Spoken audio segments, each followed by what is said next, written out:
call. So thanks for coming in today. Thank you, Juan. So just to begin, could you just tell me more about, I guess, what prompted you to come in for today's session?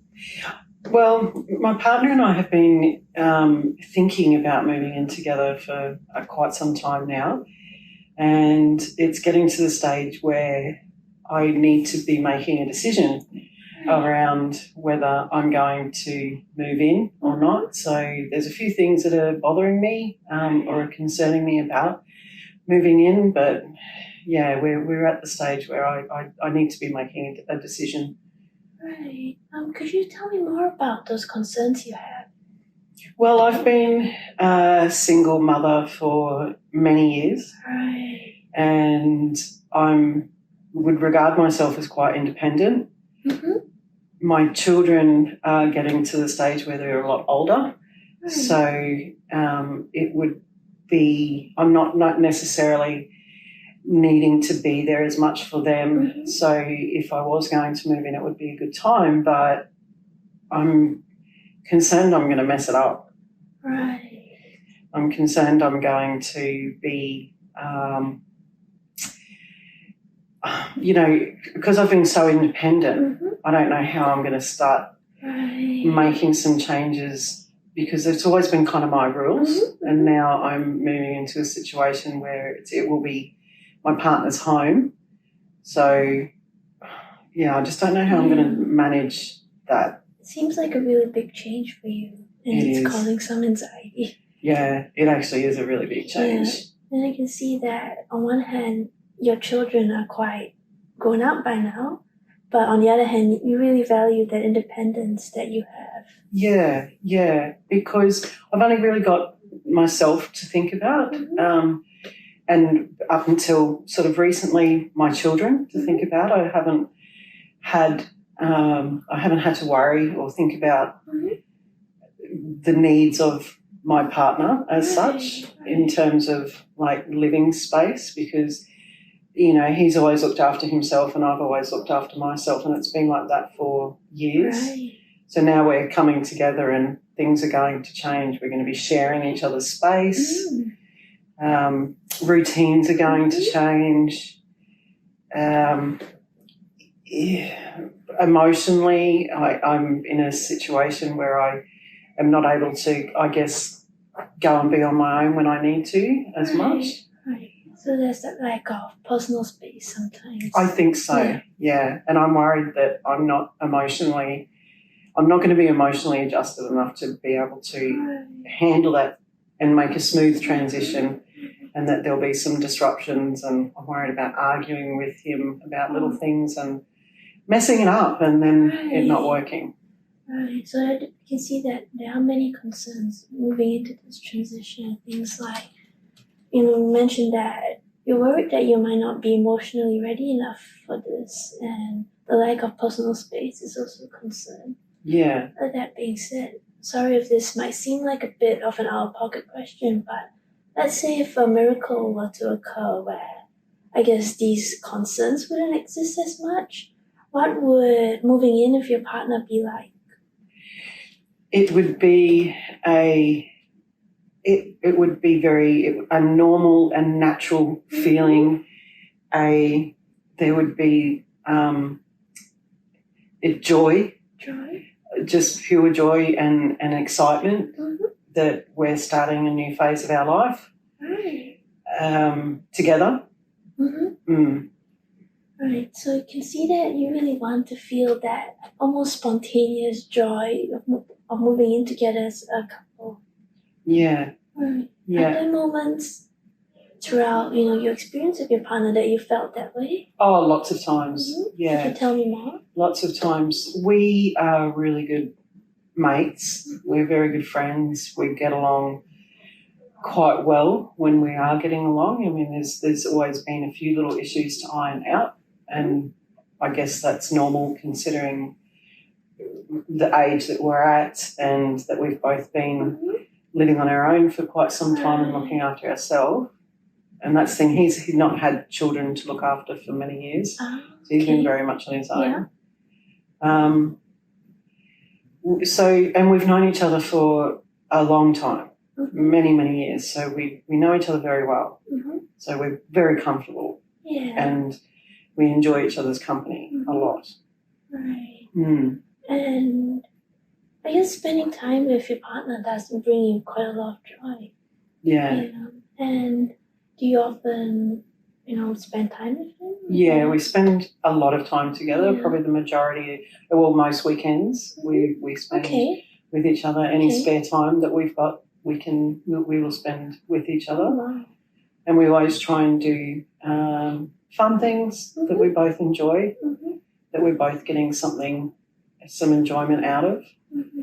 Yeah. And does these things happen when you are living with him at his place, or? Yeah, they do. And when we're not together and when at his place, we're always talking on the phone and always texting each other and keeping each other updated with how we're going through the day. If anything's wrong, we'll talk to each other about that as well. So we're quite a decent couple. Yeah, I can well-functioning really see couple. that. But that being said, there's still some things that are holding you back from, progressing towards actually moving in together as a couple. Yeah, I guess making that final decision that's what's going to happen.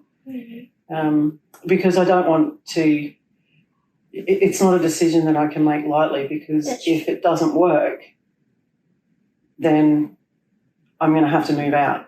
Yeah. And with both of us moving in together, he's got his furniture and his stuff and my furniture and my stuff. So how's it all going to fit? Do I need to put some things in storage and keep it sort of set to the side and just keep my stuff, my belongings, in case things don't work out? Or, You can see that it's not just emotional, the physical things that are involved in this move as well. Yes, that's right, because as a single mum, not having a great deal of outside support, it's always been one of the most important things is always to have everything that we need, our beds, our furniture, a roof over our head. So because in the past I haven't had that before. I've been in a situation where I have had nothing. So I need to make sure that either way. Yes. And having been, having been through all of that, I can see that making sure that, you have these basic needs covered is incredibly important for you. Yeah, it is. Yeah, I don't want to put myself in a situation where I become stuck. Yes. Yeah. Yeah. All right. So I guess if we were to put, your goals on a scale, 0 being I'm not achieving anything at all, and 10, okay, I've successfully moved in with my partner. Where do you think you are on the scale right now? That's a really good question, one. Thank you for asking me that. I would say about a 6. 6, okay. Yeah. Right. Yeah. So 6 would be, you really kind of want to move in with your partner, but there's still things holding you back. Well, and I'd say the 6 is based on the fact that we've had open and honest conversations about what might be a concern in terms of how the general household will operate, what will change in our relationship. So the 6 would be in relation to the things that we've already spoken about, and that gap are probably things that we haven't spoken about. Right. So despite the things that you haven't spoken about, what I'm hearing is that both of you have already made quite a bit of effort putting some thought into this. The fact that you're having really open and honest conversations surrounding this move. Yeah. Seems like you've already made quite a big step towards your goals. Yes, I think the way we communicate is getting better. That's great. And we're slowly understanding each other a lot more over time. Yeah. Yeah. Right. And Could you tell me about, I guess, a recent moment where, you know, you had a conversation with your partner and both of you came to a really good understanding of each other? Yeah, okay, so it's going to sound so silly, but recently we were talking about what was important to us in terms of chores. And I guess that relates to generally how we run our household. Yes. He runs his household very differently to how I run my household. So we've spoken about, how that's going to look or what's going to happen, how we're going to divide our chores and make sure that things are equal and balanced. And we were able to agree upon specific things that I naturally like to do and things that he likes to do. So it looks as though we will be able to split, the domestic chores and tasks quite evenly and harmoniously without too much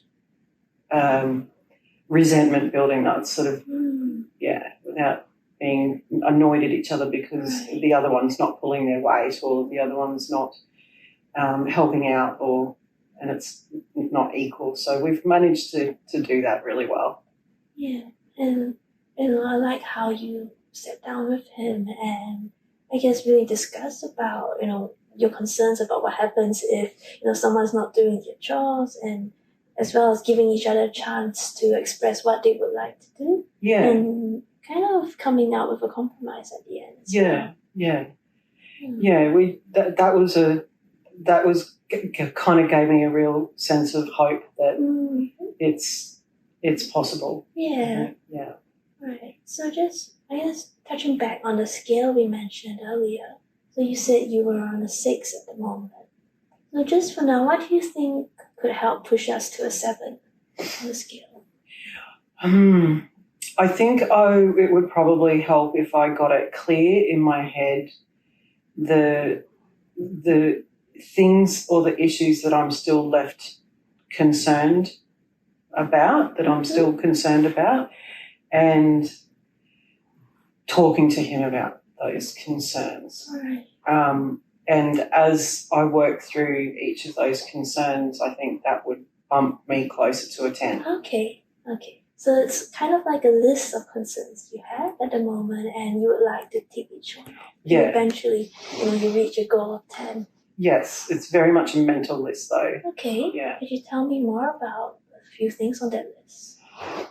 I'm quite an introverted person and he's quite an extroverted person, and I really like my personal space. So if there's been times in the past where, say for example, I've gotten home from work and I'm not in the mood to talk to anybody or I just need some time to myself, he feels quite rejected at that. Okay. He gets worried and scared when I physically walk away from him and remove myself from him. And that's really annoying to me because I feel crowded and I get a bit annoyed with him because I think it's not my job to look after you. I want him to be able to look after himself and understand that it's not personal, it's just that I need some time to myself for a bit. Just some time to decompress and relax a little before, engaging with someone else again after a long day of work. Exactly, yeah. Right. And is this a recurring thing that has been happening, or are there times where, he has kind of pulled back a bit and noticed that you needed that space? He has, yes, he definitely has been able to do that. I think it's a little bit difficult for him to accept that when that's happening because he becomes a bit scared and worried because for him he doesn't know what's happening for me. Right. And like I said, he takes it a bit personally and I sort of think, you don't need to be a child about it. I mean, you're a big boy, you can look after yourself. So it's just, I think we need to maybe just push through and have those conversations and me maybe spending a little bit more time explaining to him why I need to have a bit of time to myself when I get home from work, and if I'm not in a very good mood to just let me be. Yeah. I guess it's really trying to express that you have a boundary. Exactly. Yeah. Yes. Actually, we did joke about that there was going to be some boundaries that need to be set. That's a good start. Mm. Yeah. And I guess just gonna wrap up what we have at the moment. So you have mentioned one of the things on your list at the moment is having a discussion about boundaries, especially when you are coming back from work. And I guess a task for you just, in between our sessions is to maybe, I guess, try to notice times where he's making an effort to pull back a bit. Okay. Yeah, and try to focus on those moments. Yeah, and perhaps between now and, I don't know, when we see each other, I might be able to have more of a conversation with him about it. Yeah. With, I guess, hopefully to be able to move through that little mental list of things that I'm concerned about, that being the first one. Yeah. And I can try and find. Really good plan. I can try and find some time to talk to him about that, and I'm sure he would be open to it. All right. So thank you for sharing today, and see you next time. Thank you so much, Juan. That's helped me clear things up in my head a little bit. No worries. Thank you. Thank you.